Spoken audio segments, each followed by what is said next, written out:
का टॉपिक हमारा nature and classification of virus है। नेचर एंड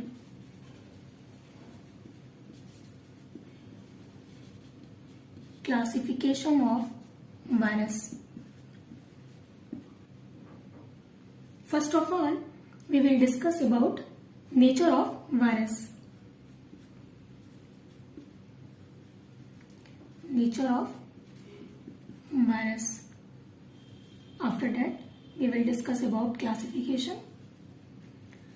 वायरस का नेचर कैसा होता है, और हम लोगों ने पिछले लेक्चर में history of bacteriology and virology में क्या कंट्रीब्यूशन रहा है साइंटिस्ट का बैक्टीरिया की हिस्ट्री और वायरस की हिस्ट्री में, ये हम लोगों ने पढ़ा था। आज हम लोग नेचर ऑफ वायरस पढ़ेंगे। वायरस को लिविंग बीइंग और नॉन लिविंग बीइंग के बीच की कड़ी कहा गया है। Virus is a chain between non living being and living being. ऐसा क्यों कहा गया है? बिकॉज इसमें लिविंग बीइंग के कैरेक्टर भी प्रेजेंट होते हैं और नॉन लिविंग बीइंग के कैरेक्टर भी प्रेजेंट होते हैं। अकॉर्डिंग टू बायोकेमिस्ट,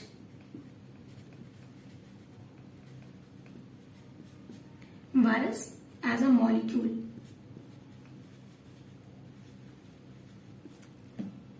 क्योंकि इसमें नॉन लिविंग कैरेक्टर है, नॉन लिविंग बीइंग के कैरेक्टर प्रेजेंट है।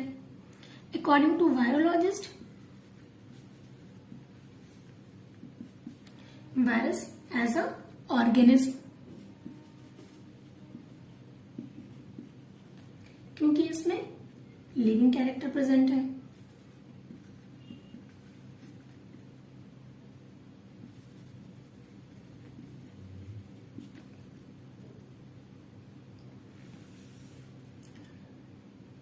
कौन से कैरेक्टर है इसमें जो वायरस को एज अ मॉलिक्यूल कहते हैं? कौन से non living character? First of all, इसमें इसका स्ट्रक्चर बहुत सिंपल होता है। सिर्फ प्रोटीन और nucleic acid complete body structure virus का बना देते हैं।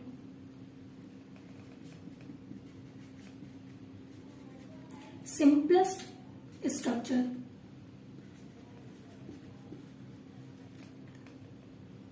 कंसिस्ट ऑफ किस चीज से बना हुआ है? प्रोटीन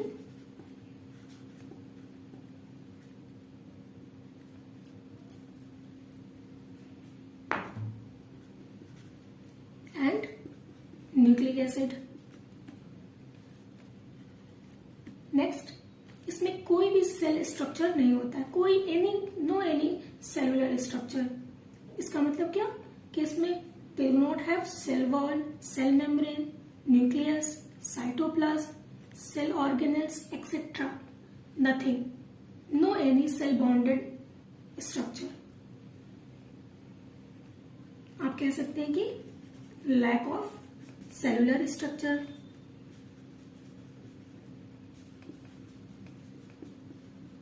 सिर्फ न्यूक्लिक एसिड एंड प्रोटीन होती है।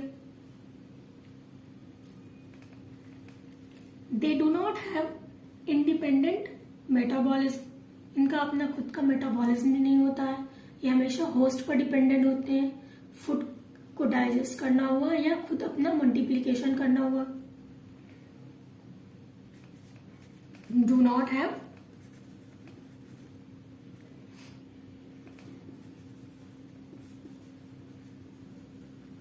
Independent metabolism. They have either DNA और आरएनए। न्यूक्लिक एसिड में या तो उसका डीएनए होगा या आरएनए होगा। Both are not present together inside any virus. किसी भी वायरस में आरएनए और डीएनए एक साथ नहीं मिलता। या तो डीएनए प्रेजेंट होगा या तो आरएनए प्रेजेंट होगा। आइदर डीएनए और RNA, both are together not present in any virus. अब देख लेते हैं कि इसमें लिविंग कैरेक्टर कौन से प्रेजेंट है। They have capacity to multiply but only in the host cell. Virus multiplication कर सकते हैं, यानी कि वो रिप्रोड्यूस हो सकते हैं, but in the host cell. They have capacity to undergo multiplication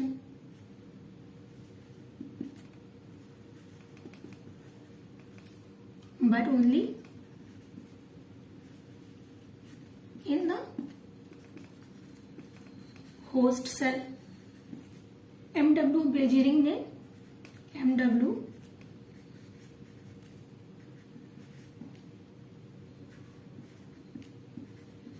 बेजिरिंग ने इसको एक्सपेरिमेंट में प्रूव भी किया था। आप ये साइंटिस्ट का एक पॉइंट और ऐड कर लीजिएगा in the history of virology में।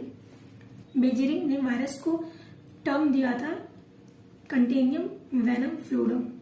इसका मतलब infectious living fluid for virus. Virus के लिए ये टर्म MW बेजिरिंग ने दिया था अपने एक्सपेरिमेंट के थ्रू। जीवित, हिंदी में इसको जीवित तरल संक्रामक कहते हैं। Contagium vivum fluid.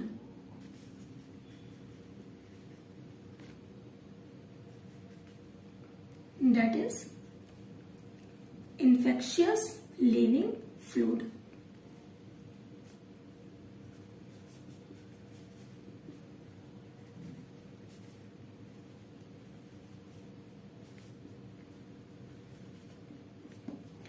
Eighteen ninety eight में इवानोस्की ने जब ये प्रूव किया था कि वायरस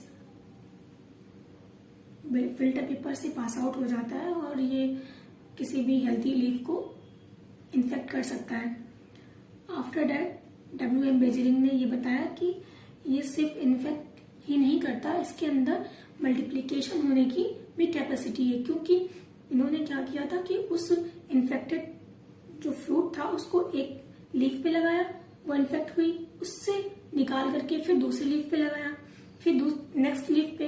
ये कई स्टेप इन्होंने ये प्रोसेस किया और ये बताया कि इसके अंदर बार बार मल्टीप्लाई हो करके एक नए तरीके से क्रिएट होने की कैपेसिटी है। ये मल्टीप्लाई हो सकता है, लेकिन इसको पर्टिकुलर किसी एक होस्ट की जरूरत पड़ रही है।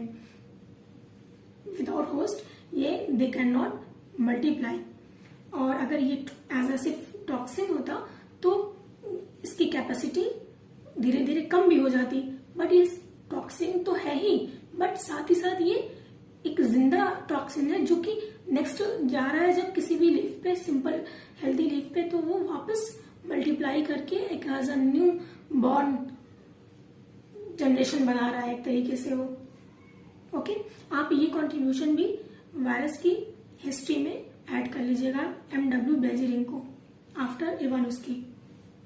नाउ अब हम लोग जनरल कैरेक्टरिस्टिक्स ऑफ वायरस पढ़ेंगे। Now general characteristics of virus. General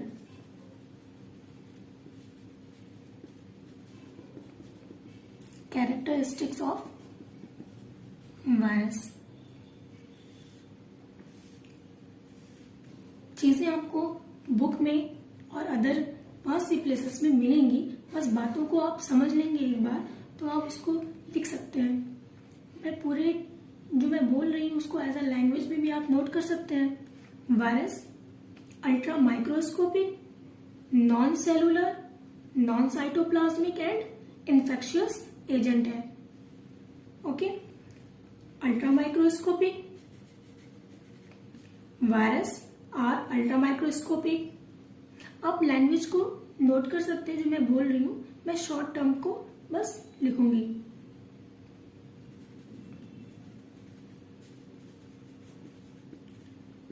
non cellular, virus don't have cell, ना ही उसके खुद का साइटोप्लाज्म नहीं होता है। Non cytoplasmic,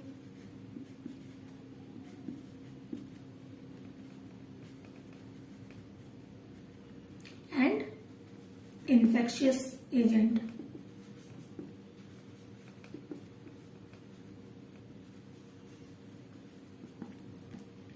next point, they are very small, very small, और रेंज कहां तक होती है?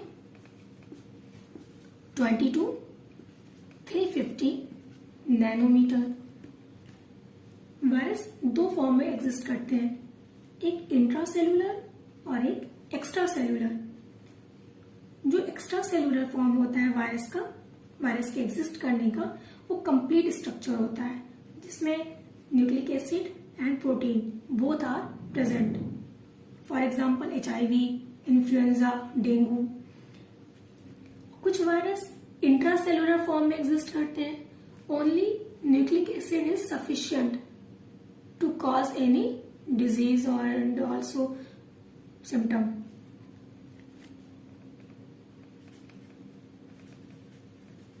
Viruses exist in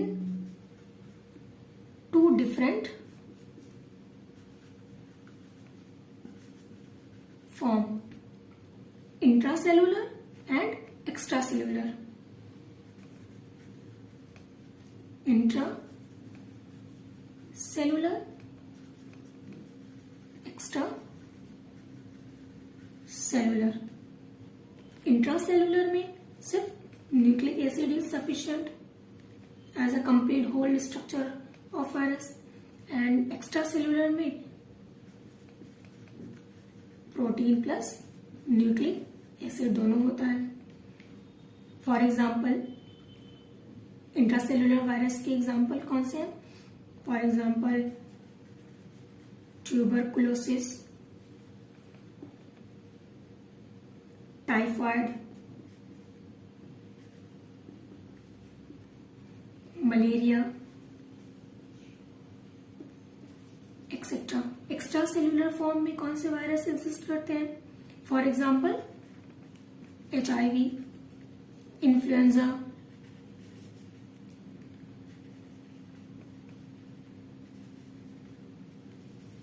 dengue etcetera.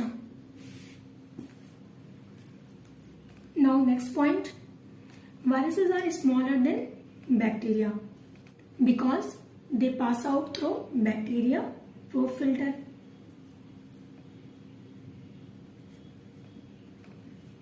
Viruses are smaller than bacteria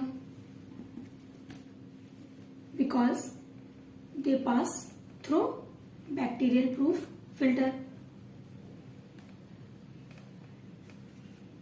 Because they pass through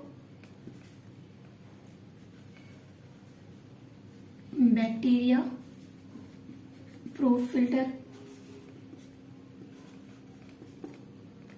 Now next point, viruses are obligate parasite. It means they strictly live inside the living host and they multiply only within living host. Without living host, they cannot survive. Viruses are obligate parasites. Parasites का मतलब होता है किसी other living host पे depend होना for survival of life. That is they live inside the living host, they live inside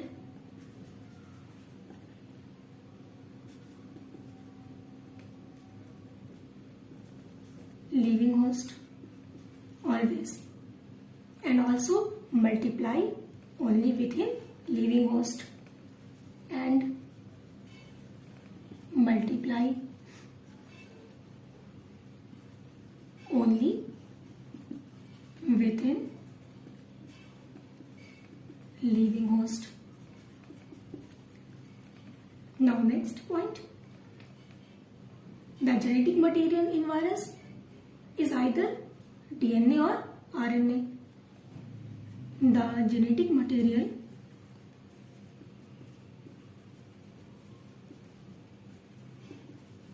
either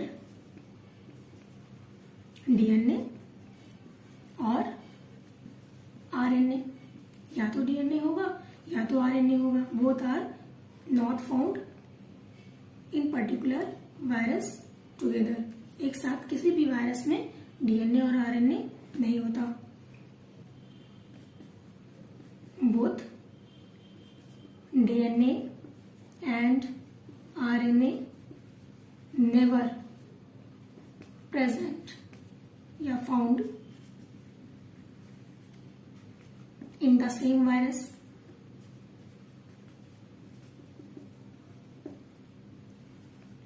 Viruses are host specific. इसका मतलब कि कोई भी वायरस अगर किसी पर्टिकुलर होस्ट को इन्फेक्ट कर रहा है तो वो हमेशा उसी होस्ट को इन्फेक्ट करेगा.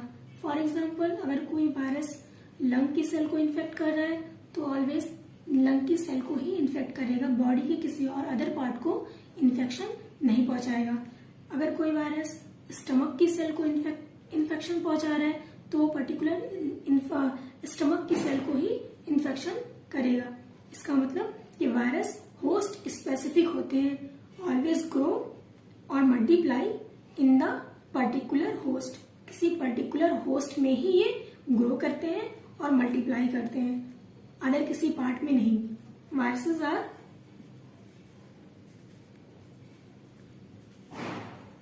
Host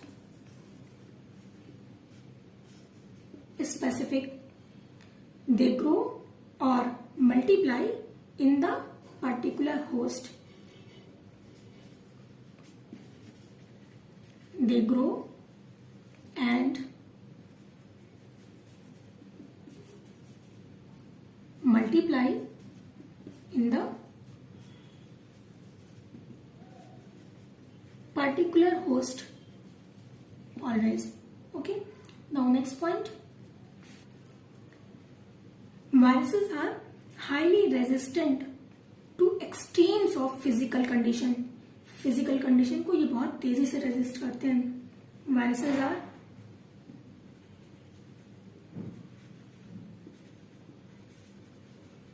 highly resistant to extreme of physical condition.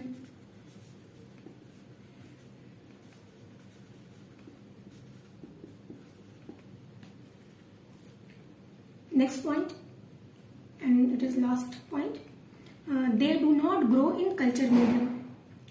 Culture medium में हम वायरस को ग्रो नहीं कर सकते. ऐसा क्रिस्टल के फॉर्म में वायरस को रख सकते हैं for several year, but they do not grow. They do not grow in culture medium because always associated with living organism. Always grow in living host only. Now ये कुछ general characteristics था virus का. Next हम लोग classification of virus पढ़ेंगे. Thank you.